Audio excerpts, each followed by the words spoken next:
We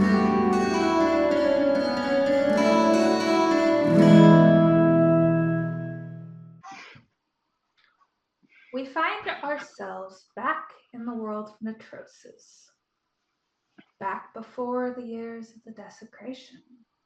The moons have gone back. We just keep going back. Not quite sure exactly when it is, but it's before that calendar. We're on a different continent this time. The Eastern continent. It's called Reshigal. On the southern side of Reshigal, we're finding ourselves in a city along the river. It used to be an elven city by the name of Haleness, but 10 years ago it got taken over by a baron, and he has renamed it Leonuk after himself. Our players, of which there are 5, one is not appearing quite on the screen at this moment. They'll appear, we think. It's thunderstorms in Florida. Right. Aren't nice to the power grid. Exactly. Mm-hmm. And have all found themselves in the city of Leonuk. It is, harvest season. And they're here for many reasons.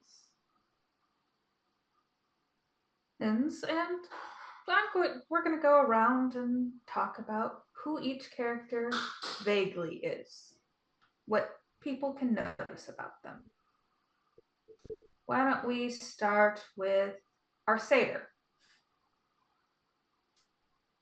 Well, the satyr would be Cullen McKerna. I'm your basic rangery type, spend lots of my time in the woods and whatnot. Occasionally come around society, where I'm told shit like that's not really polite. But, I'm here and about, occasionally shoot things, occasionally hunt things, occasionally help things. And if you got a glass of wine, I got a space by the fire.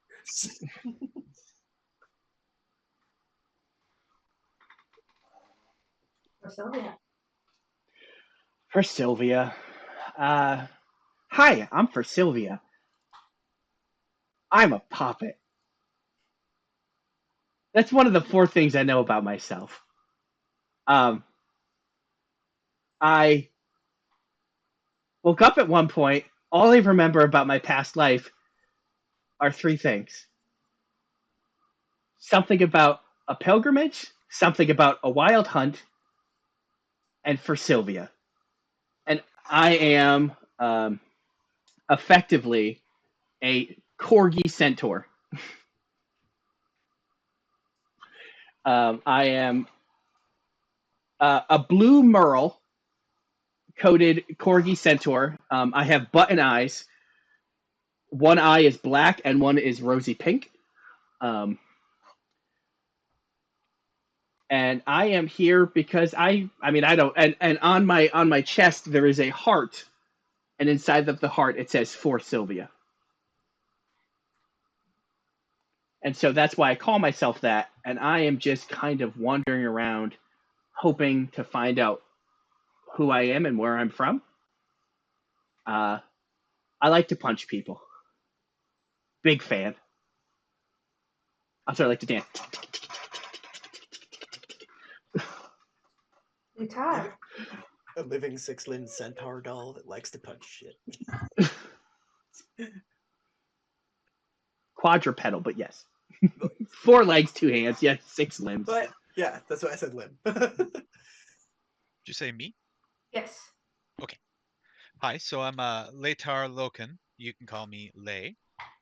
I am a fortune teller from the mountains.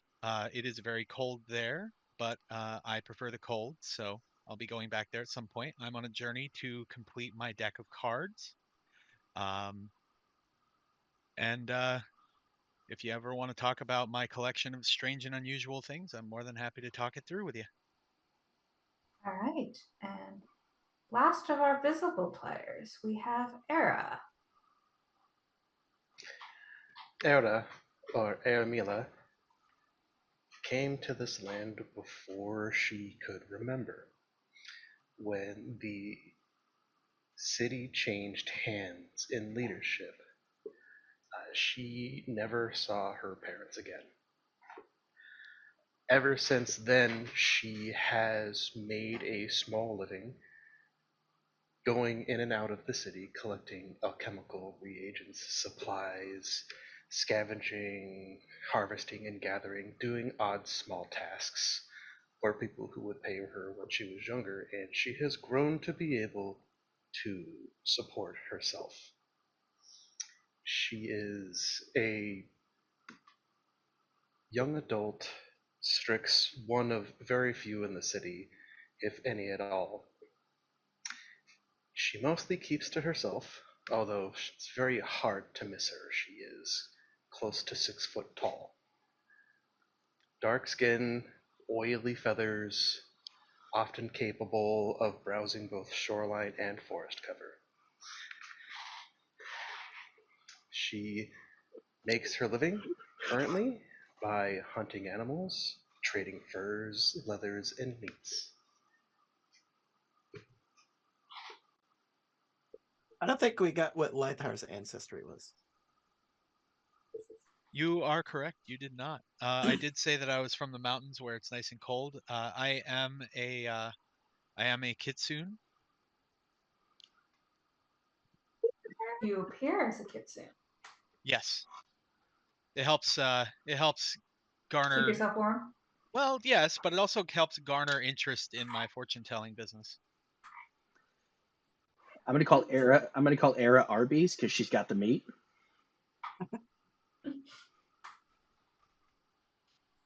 Definitely show it to you. Sounds like we probably traded before too. Make about half my living as a hunter. So we will find these adventurers looking for a job because whatever's happening for them, they need to make some more cash. And that's where we will find ourselves when we start the game.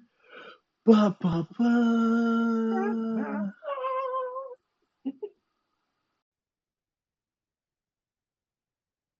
Howdy, everyone. It is me, Brandon Wynn, and I am playing a character called Jim Den that is a Tengu Ifrit in this new Pathfinder game that I am currently doing this for. Jim Den is a alchemist who finds the ability to cast magic rather difficult as he does not have the innate abilities, but being able to find the wonderful creations or the devastations that it can do, or even just being able to create things out of nothing. He finds this fascinating, and he finds or attempts to find ways in the natural world to create very similar, if not the exact same, reactions. So trying to figure out a way to cast a healing word or say cure wounds, he's trying to find a way to make a healing potion, something along that lines. Want to cast fireball? Throws a bomb. So he tries to do that. He uh, doesn't know exactly how he got to the location where he's meeting the rest of the party. He's always walking around in this high alert sense of trying to figure out what can create the next potion or elixir or the next ingredient in that he could create something interesting, new, different, or even his next failure, as it is always some sort of scientific experiment with him. If he's sailing, he's looking at, oh, could this fish's like materials, its life essence, what could this do to possibly create say a potion or an elixir of like anti-frost or something like that. And this is something that it constantly is thinking about. So he's a very non-confrontational, analytical individual. Sadly, I am not, but I hope to do my character justice, as he is more of a political not like an actual politics way, but he's very much a talking person. He doesn't like violence, as he finds it very annoying. He does know how to defend himself, as he's been put in situations out in the wilderness where, animals tend to not like their territory being invaded, or even just having to utilize the carcass to create such things. So I hope that you guys enjoy TM10. And to you guys, I play him well. That's really all I can think of at this moment. So thank you. Thanks for watching. Please like, subscribe, and comment. And now you get to listen to the outro song. And that's the outro song.